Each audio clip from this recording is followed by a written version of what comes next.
Welcome to another episode of Shaw Sports and Faith SSF, and let's get right into the video. Is loyalty overrated?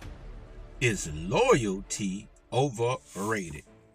On February 3rd of this year, James Harden was traded from the Clippers to the Cleveland Cavaliers.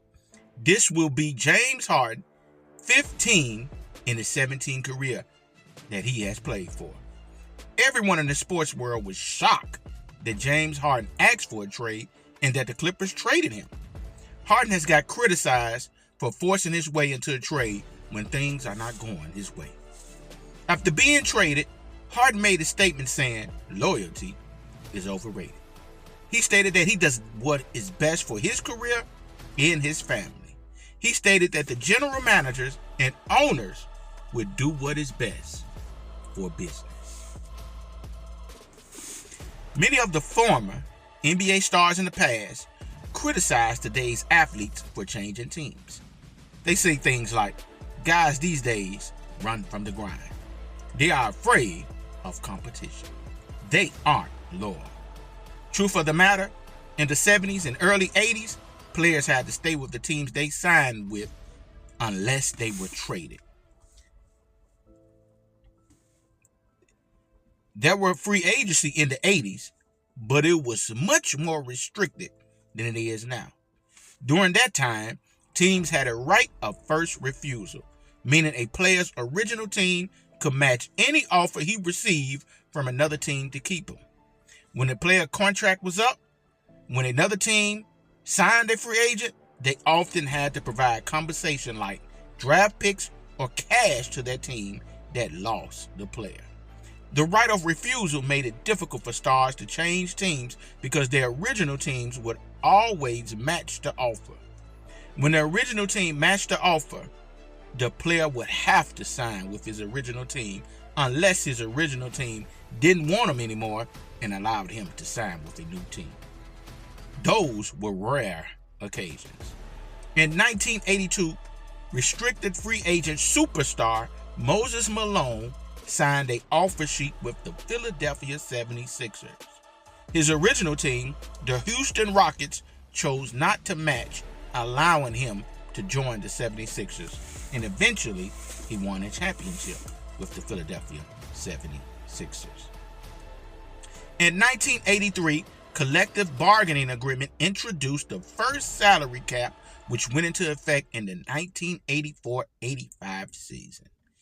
This helped teams keep their own stars, qualifying veteran free agents exception. This became known as Bird rights because it allowed the Celtics to re-sign Larry Bird for more money than other teams could offer, even if they were over the salary cap. So that means that meant the team that a team that originally drafted a guy like Larry Bird was drafted by the Celtics before another team could offer him a contract. The team that drafted him could offer him more money than the other team could offer, even if they went over the salary cap. That way they can keep homegrown players where they were drafted. That's basically what that means.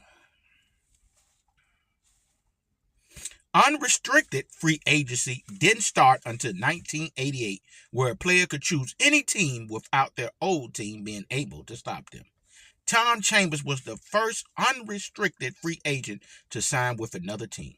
He left the Seattle Supersonics to sign a 5-year, $9 million deal with the Phoenix Suns. His move opened the floodgates for the player movement we see in the modern era. In 2010, LeBron James did a live airing of him announcing that he would take his talents to South Beach. He signed with the Miami Heat. Dwayne Wade, who was already with the Miami Heat and a superstar himself, who had already won a championship in his career at that time as well as the star player who was with Toronto Raptors who signed with the Heat, Chris Bosh. All of these guys were in their prime. Two of them were superstar great players. Chris Bosh, to me, was a star player, all-star type player. That move seemed to swing the competition weight. All of the best players were on the Heat. Everyone figured that the Heat would win several championships. They made it to 4 finals in a row and won 2. LeBron took a lot of criticism for signing with the Heat. Sports media and former NBA stars dogged him out. In 2016, Kevin Durant left the Oklahoma City Thunder to sign with the Golden State Warriors. The Warriors were already a talented team. Adding a superstar in Kevin Durant made it where Golden State had all the talent. Kevin Durant was considered the second best player in the NBA behind LeBron James. Sports media criticized Kevin Durant heavily. Matter of fact, he still gets criticized for that decision. He won 2 championships with the Warriors. The criticism, I believe, pushed him to leave the Warriors, and he joined the Nets. NBA general managers and owners do what is best for the team. They sign players and coaches that will help them win. If a player is not producing like the GM think they should, that player will be traded or let go. If that player gets hurt, he will be let go of or traded. Management is not concerned with a player's feelings. They want to see the production that leads to winning, which brings in money. It's not personal. It's just business. Guys these days are taking advantage of their leverage. Their leverage is their talent. They will sign with a team that gives them the best chance at winning and a team that they can make the most money that they can get for that talent. They're not waiting on organizations to bring in talent that will help them compete for a championship. They are being their own GMs, signing with teams that have the talent to compete. Back in the 80s, guys had to sign with a team and hope the GM would bring in the best talent to help them win. So, is loyalty overrated? I would say yes, because this is a business. This isn't a marriage or a friendship.